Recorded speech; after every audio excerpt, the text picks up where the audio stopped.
Coucou les petits loups. Eh bien, là, on est en Suède.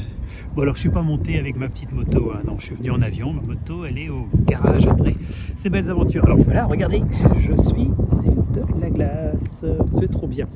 Et puis, il y a quelque chose que je voulais vous raconter en Suède. Alors la ville, c'est Stockholm, c'est la capitale de la Suède. Parce que je me suis aperçu qu'il y avait un autre côté à ma carte. Je vous montrerai ça, je suis au dos de ma carte.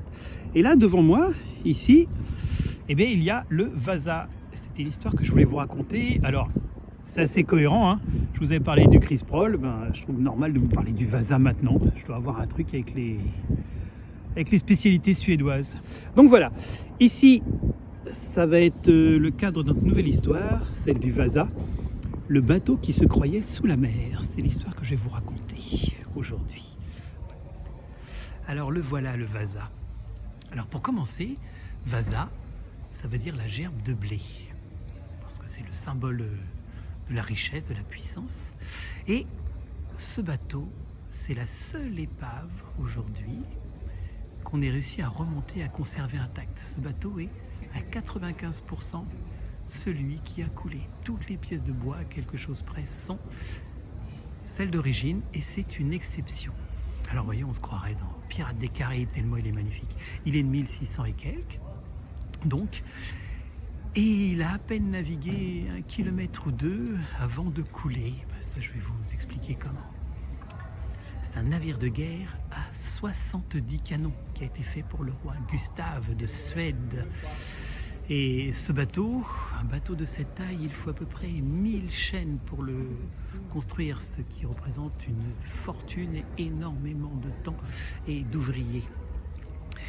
Et on a beaucoup de chance parce que ce bateau, juste après avoir coulé, eh bien, il a été oublié pendant plus de 300 ans au fond de l'eau. Mais il n'était pas très profond, il était à trentaine de mètres de profondeur.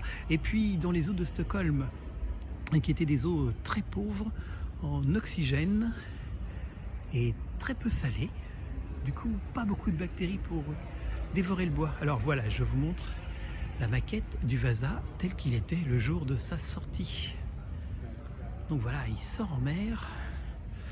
Donc c'est le plus beau bateau de guerre de la marine du roi Gustave. Vous voyez, donc c'est un très très beau bateau, plein de couleurs avec les lions là sur les, ça s'appelle les sabords, c'est fait pour faire peur à l'ennemi. Quand on sort les canons, l'ennemi voit les têtes de lions et il peut commencer à s'inquiéter. Enfin, du coup, les ennemis de ce bateau-là ne se sont pas vraiment inquiétés. Donc voilà le Vasa, et le Vasa, il prend la mer, il navigue un peu et malheureusement, la mâture, vous voyez, les mâts, ils sont trop hauts par rapport à la largeur du bateau, il est mal dessiné. Et au premier coup de vent, le Vasa, vouf, il chavire. Et comme on a laissé les sabords ouverts, l'eau est rentrée et a coulé le bateau. Et puis on a oublié le bateau pendant plus de 3 siècles.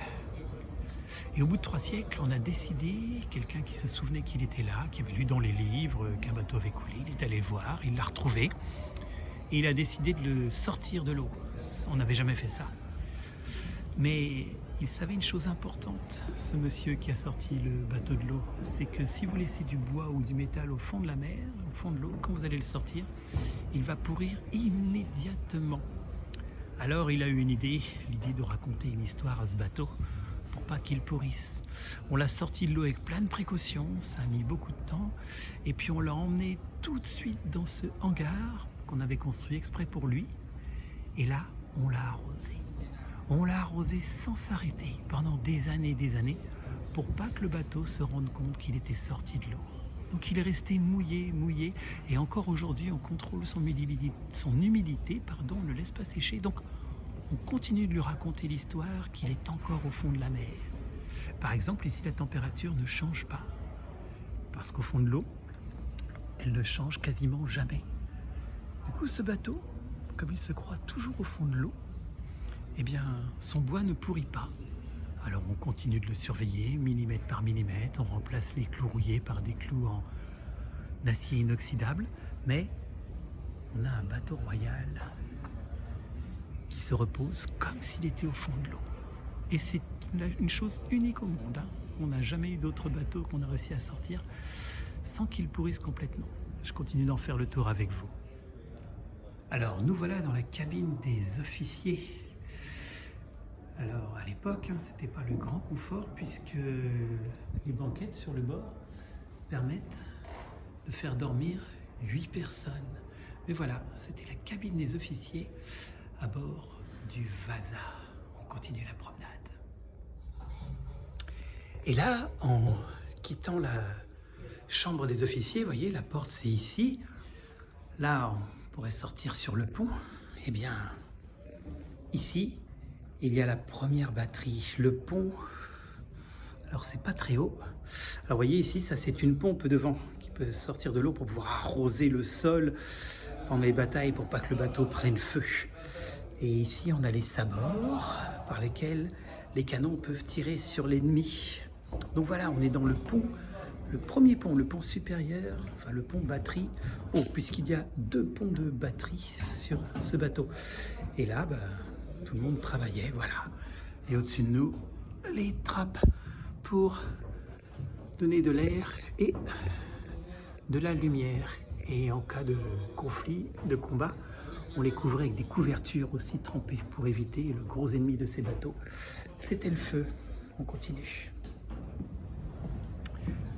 Alors voilà, là on va regarder, on est au niveau du pont du bateau, comme si on était dessus.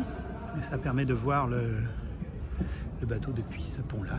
Je vous disais, c'est un peu comme si on pouvait survoler une épave pour de vrai, parce que c'est réellement ce que c'est, une épave, mais qu'on puisse survoler sans devoir descendre sous la mer. C'est elle qui est venue jusqu'à nous. Et puis, rappelez-vous, on le doit ça, cette merveilleuse idée qui était de lui raconter une histoire pour lui faire croire qu'il était toujours au fond de l'eau à ce bateau. Du coup, on peut le voir comme ça. Alors, vous voyez, là, c'est le pont. Et puis, quand tout à l'heure, on a vu le premier pont batterie, c'est là, juste derrière ces sabords-là, qu'il y a toutes ces pièces avec les canons. Et du coup, ce qui donne que la cabine des officiers, elle est derrière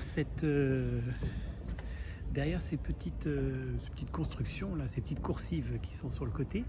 Et puis une dernière chose que je voulais vous montrer, parce que ça reste un bateau royal et en tant que tel, il doit montrer aux ennemis qu'il y a du pouvoir et puissance et que c'est pas n'importe quel bateau. Alors quand on regarde ce qu'on appelle la poupe du bateau, vous voyez,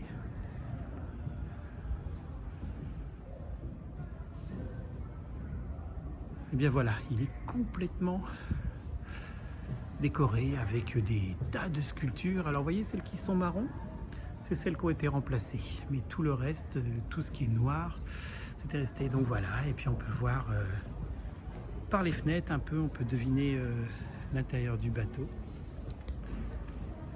par les fenêtres des cabines. Donc voilà, c'était le Vasa. On va finir par l'autre bord. Donc une épave qui aujourd'hui se visite à Stockholm, au musée, et c'est mon histoire du bateau qui se croyait au fond de la mer. Mais tant qu'il ne le sait pas, tout va bien.